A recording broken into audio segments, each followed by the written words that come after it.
Hey everyone, welcome to episode 2 of building my streamlined trike. I've just finished cutting the hole for the air inlet and I've put the air inlet, just wedged it in place, and I'm about to weigh some glue out, some Techniglue H60 structural adhesive. The 3D print didn't work out exactly how I'd planned, so I had to chop the little flange off and just wedge it in, but that means I can just bog up all the way around here, and that definitely will hold it in place. But you can see a tiny little gap at the top, and there's one at the bottom, and it's even on the sides.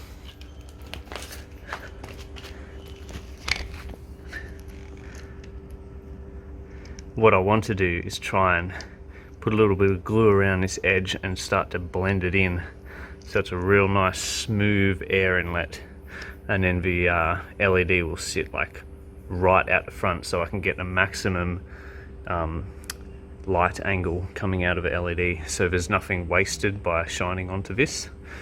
So that's what I'm doing for now. Just going to weigh the glue out. I've just finished trimming the disc cover, so we'll see how it fits. Oh, beautiful, look at that. So I'm gonna put a mark in the center there so I can cut a hole out for, I'll probably cut a hole about that big so I can put like a bolt in, and I can get like a socket driver in there as well. But in the meantime, I'm going to fill these little bits up with some glue just to smooth it out a bit. And I got my mirrors in the mail not too long ago. I tested it in the bike. I sat down in there and held them up, and it gives a pretty good field of view. It's pretty much like 180 degrees. So yeah, they should work really good. So I can do this and get cracking on polishing the mold up for the second side. So I've just filled and sanded and then put a coat of high build primer on the air inlet. It's looking pretty nice and smooth on the edges. Start filling, oh no, I just made a mark. I'll just start filling these with body filler now, and up the top, smooth it out a bit. I've laid a layer of glue just to make this section smooth. You can see that's rough. I want it smooth because I've got sticky back Velcro that I'll put along here, and then the air diffuser, I think you'd call it, just goes in there. So I'll put sticky back Velcro on this edge here, and then on that, and it'll just Velcro up. Just cleaning up some of the edges on this rear fairing. The mold was a 2-piece mold, but it was bolted together permanently because the shape of it means there's no overhang, so you can get it out quite easily. But you've still got a little bit of a seam line where the resin and gel coat soaked through, so I'm just going to take that down and fill it in with body filler and then sand it back. These little bits here, I'm not going to bother fixing. Where is it? There. I'm not going to bother fixing because I keep trying to remind myself not to do this bike to the standard of my streamliner, because if I do that, I'll be working on it for years like I was my streamliner. So I'm just going to get it rough enough, near enough's good enough.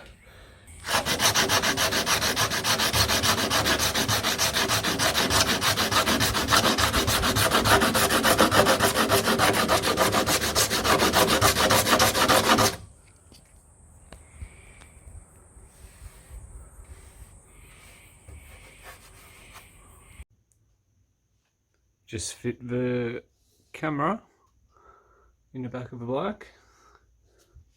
You see how small it is, not even noticeable.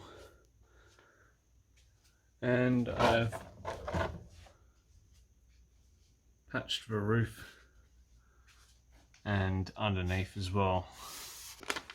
So what I'll do now is I'll put some of these sticky feet down.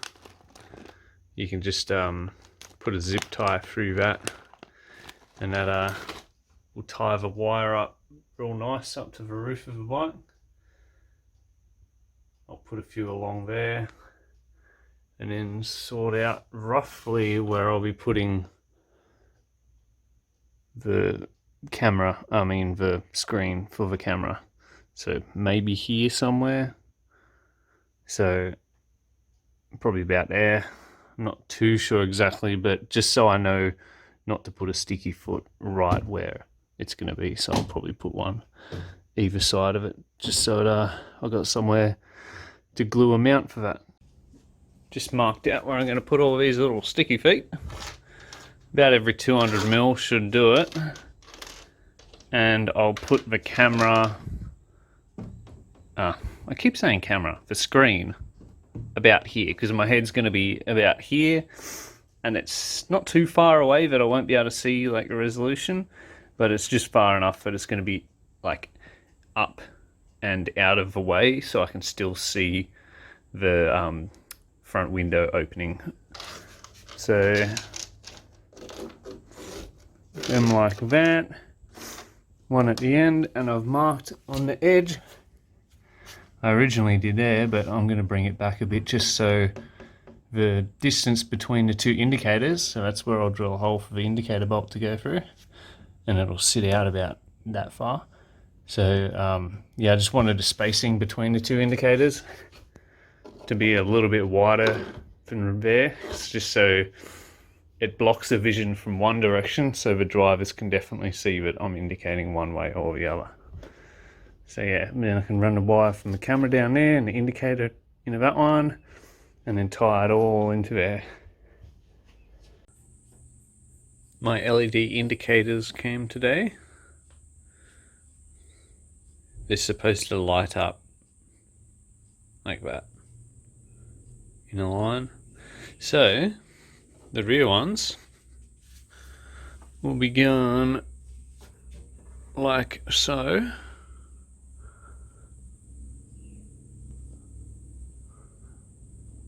Like that, one there, one on the other side. It's a pretty good spot for it, I reckon. And the front. So we've got that air diffuser at the front there, and I was thinking of making a little carbon fiber bracket that goes up and across, and then having them attached to it in behind the glass, or the plastic perspex, but like butted right up against it, so you can't really see because of the plastic protective film. But yeah, it'll be about there and there at the front,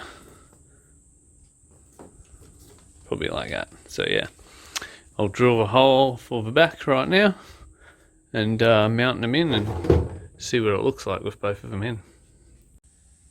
This is what it looks like from behind. Sort of at a bit of an angle here, and then directly behind. Got to tweak them, face them a bit more horizontal. There we go, look at that. Beautiful. Don't stick out too much, so probably I'll measure it.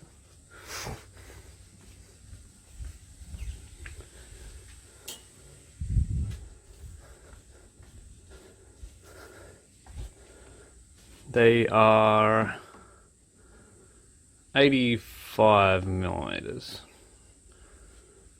and the separation's probably about 120, I think. So I'm basically just going to guess the positioning of the ones at the front. I don't know what the legal limit is, if there is a legal limit, but this is a bike, so it probably isn't one. So I was thinking probably just around like where this vent starts to come off that flat onto the edge. I might measure the angle of that just to give a number to it, but yeah, it looks like pretty good spacing. If you're on the front, directly front on, it's still visible, like either side. You can definitely tell it's going one way or the other. And then if you're at an angle, it's shining directly towards it. So yeah, front on, you can like sort of just see the lights, so I don't think they'll be blocked at all, but I might run it while it's in that position just to see what it looks like. But yeah, I'll get a measure on it. You're looking at about 70-degree separation between that and that, so I'll probably leave it like it is. It's alright, good enough.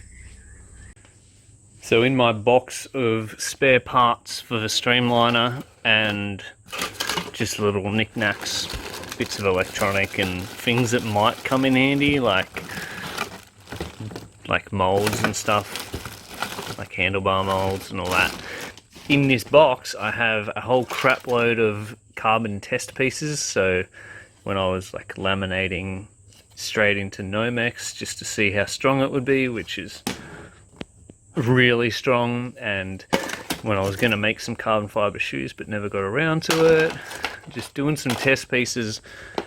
I've got some right angle straight onto Nomex already, and this is from when I was going to make a brake mount, carbon brake mount, but scrapped that idea because I found some better way to do it. So these test pieces are good because like you can chop them up and it's pretty much exactly what I need. If I cut that straight down the middle and trim it off here, it'll pretty much be the exact height I need, and then I can just glue that straight on like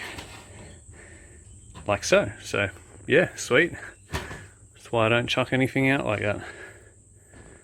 Having scrap pieces like this lying around is also really good because it saves me a crap load of time 3D printing, and it's probably just as light. So yeah, I've run out of 3D printer filament, so I've got to get more of that. So instead of waiting a couple of days on shipping, I can just cut this up and use it straight away. For those of you interested, this is the model and type of indicator I got. This is what they look like when they are powered up.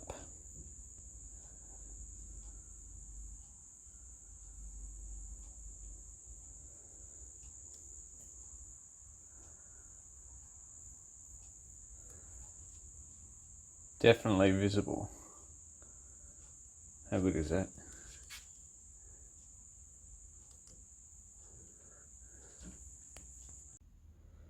Pretty much a main reason I got this specific brand of indicator is the fact that it has a built-in flasher circuit. So I don't have to buy one, I don't have to wire it up. When I want to indicate, all I have to do is put 12 volts to it. Dead simple. Got the indicator lights mocked up under here, just held in with some magnets. It's barely touching on either of those sides, so I might have to bump it in a little bit when I go to glue it, but this is what it looks like underneath.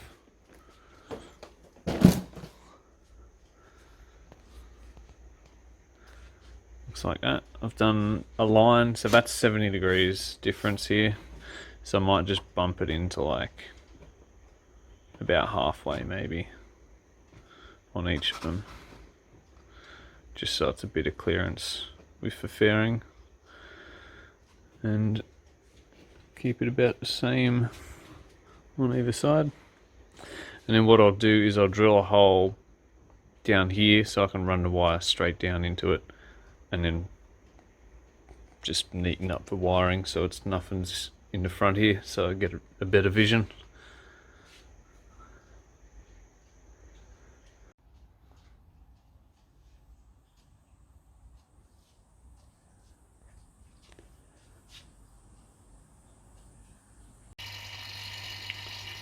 Just doing a wet layup vacuum pull on this other side of the front wheel disc cover.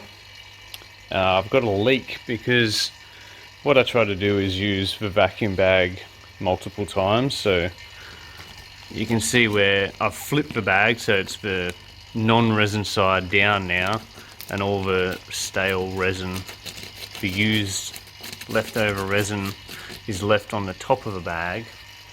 But because of that, sometimes you get little pinholes because that resin's quite sharp, so every time it moves it can prick the bag, or the bag can just have a pinhole from whatever. So I've got my ultrasonic detector.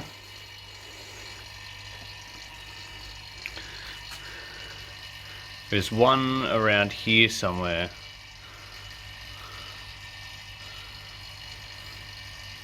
Something along that line here, or up here.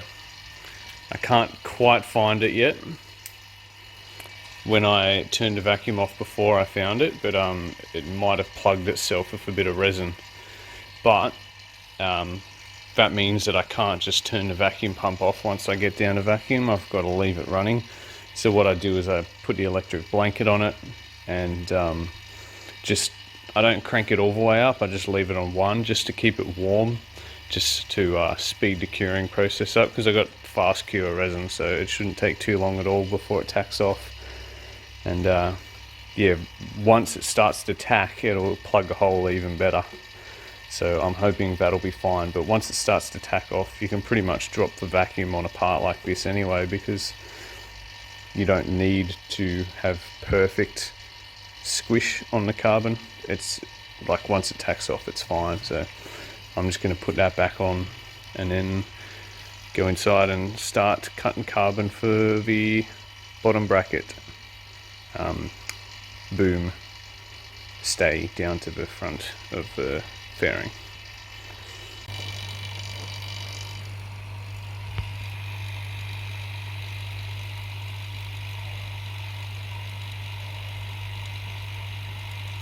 You can see the vacuum is dropping quite a bit. Let's see if I can find that leak.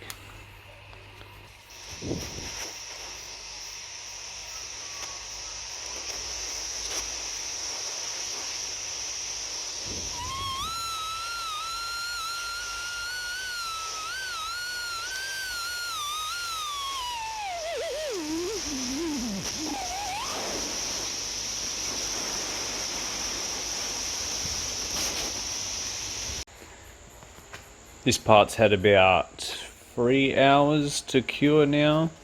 It's still got like a lot to go before it's like fully cured, but it's enough that I can pop it out of the mold, have a look at it, and then just place it back in, because it'll still be a bit pliable. So if you take it out and leave it on the ground, it'll sort of start to deform. So have a look at it, put it back in the mold, and then just leave it for 24 hours.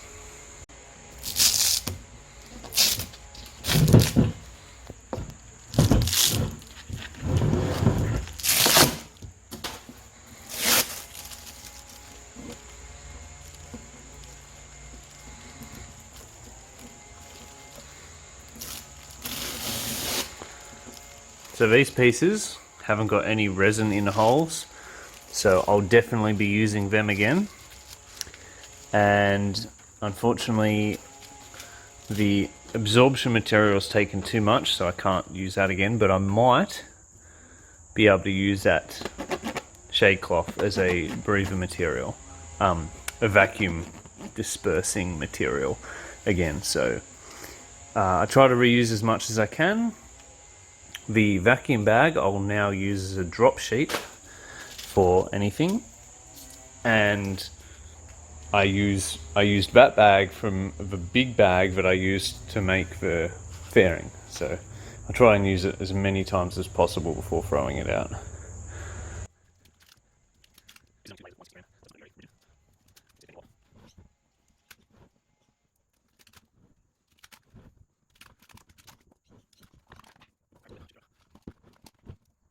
Go.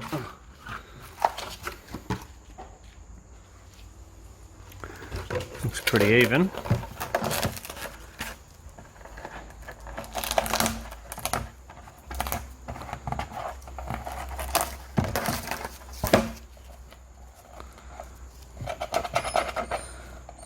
The resin's leaked underneath.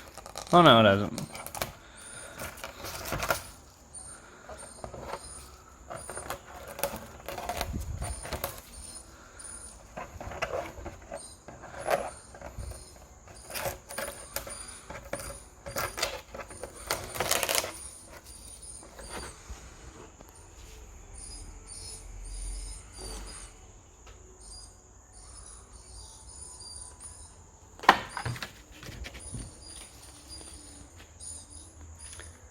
So that'll be it for this episode. Time to go edit all these videos and upload it to YouTube, so you've got something to watch this afternoon. It's Saturday, so I should be uploading like this afternoon. And yeah, thanks for watching this episode. You know the routine. Same time next week. See you later.